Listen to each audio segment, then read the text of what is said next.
গরম গরম ভাতে যদি এই রকম চিংড়ি ভাপা থাকে তাহলে ঠিক কেমন হয় বলুন তো? এক কথায় অসাধারণ। এই স্বাদের কিন্তু কোনো তুলনা হবে না। সামান্য ঘরোয়া উপকরণ দিয়ে চিংড়ি মাছের এই ভাপার রেসিপিটি কিন্তু দুর্দান্ত স্বাদের হয়। আপনারা কম বেশি সবাই কিন্তু বাড়িতে এই রেসিপিটি তৈরি করেই থাকেন। তাহলে আর দেরি না করে আজকের এই রেসিপিটি শুরু করা যাক। নমস্কার, আমি মিলি আর আপনারা দেখছেন মিলিস লিটল কিচেন। আমাদের আজকের রেসিপি চিংড়ি ভাপা।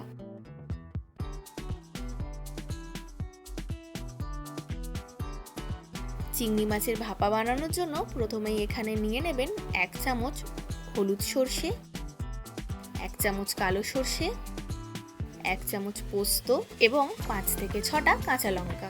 এরপরে সর্ষে, পোস্ত এবং কাঁচা লঙ্কা খুব ভালোভাবে পেস্ট তৈরি করে নিতে হবে। এরপর রয়েছে চিংড়ি মাছ। চিংড়ি মাছগুলো খুব ভালোভাবে ধুয়ে পরিষ্কার করে রাখা আছে। এরপর চিংড়ি মাছের মাথাগুলো ছাড়িয়ে নেবেন। এরপর মাছগুলো ম্যারিনেশনের জন্য দিয়ে দেবেন সামান্য একটু লবণ এবং হলুদ গুঁড়ো। এরপর চিংড়ি মাছে ভালোভাবে নুন হলুদ মাখিয়ে নেবেন।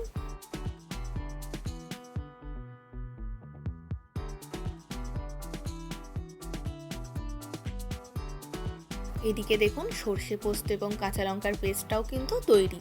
আপনারা চাইলে মিক্সি বা শিল যে কোনো একটি ব্যবহার করতে পারেন।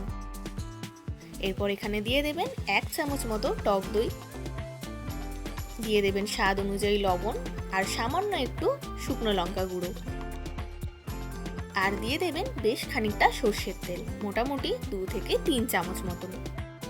এবার সমস্ত উপকরণ ভালোভাবে মিশিয়ে নেবেন।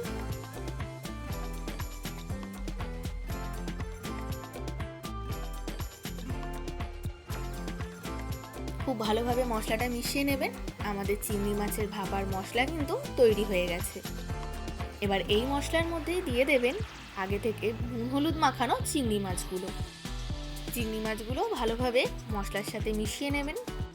মিলিস লিটল কিচেনে যদি আপনারা নতুন হয়ে থাকেন তবে অবশ্যই চ্যানেলটিকে সাবস্ক্রাইব করে বেল আইকনটি ক্লিক করে দেবেন, যাতে এই চ্যানেলে হওয়া সমস্ত রান্নার আপডেট সবার আগে আপনাদের কাছে পৌঁছে যায়। এবং আমার ফেসবুক পেজটিকেও ফলো করার অনুরোধ রইল। এবার একটি টিফিন বক্স নিয়ে নেবেন। এই টিফিন বক্সের মধ্যে সমস্ত মাছের ম্যারিনেশনটা দিয়ে দেবেন। মশলাটা কিন্তু ভালোভাবে কাঁচিয়ে দিয়ে দেবেন।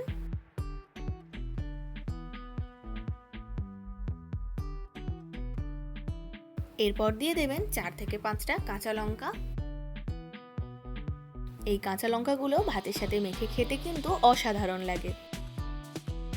এরপর প্রায় 1.5 চামচ মতন দিয়ে দেবেন সর্ষের তেল।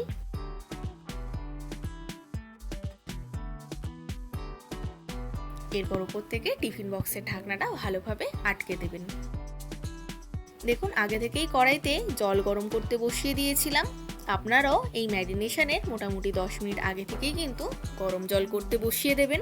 এরপর টিফিন বক্সটা এরই মধ্যে রেখে দেবেন। দেখুন জলটা ঠিক কোথায় রয়েছে, ঢাকনার থেকে কিন্তু বেশ খানিকটা নিচে রয়েছে। এরপর উপর থেকে ঢাকা দিয়ে দেবেন এবং 20 থেকে 25 মিনিট মতন মিডিয়াম ফ্লেমে ভাপিয়ে নিতে হবে।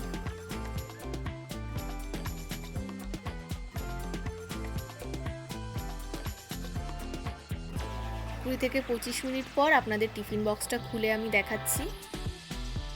দেখুন কি সুন্দর কালার এসছে।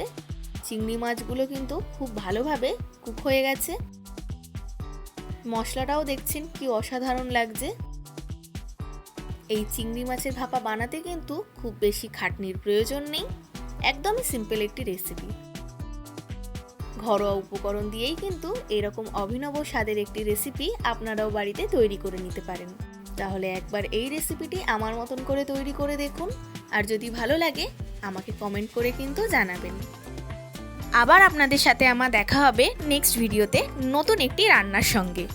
আপনারা ভালো থাকবেন, সুস্থ থাকবেন এবং এইভাবেই আমাকে সাপোর্ট করে যাবেন। আমার আজকের এই রান্নাটি যদি আপনাদের ভালো লেগে থাকে এবং সহজ বলে মনে হয়ে থাকে তাহলে অতি অবশ্যই একটি লাইক দিয়ে যাবেন এবং কমেন্ট করে জানাতে কিন্তু ভুলবেন না।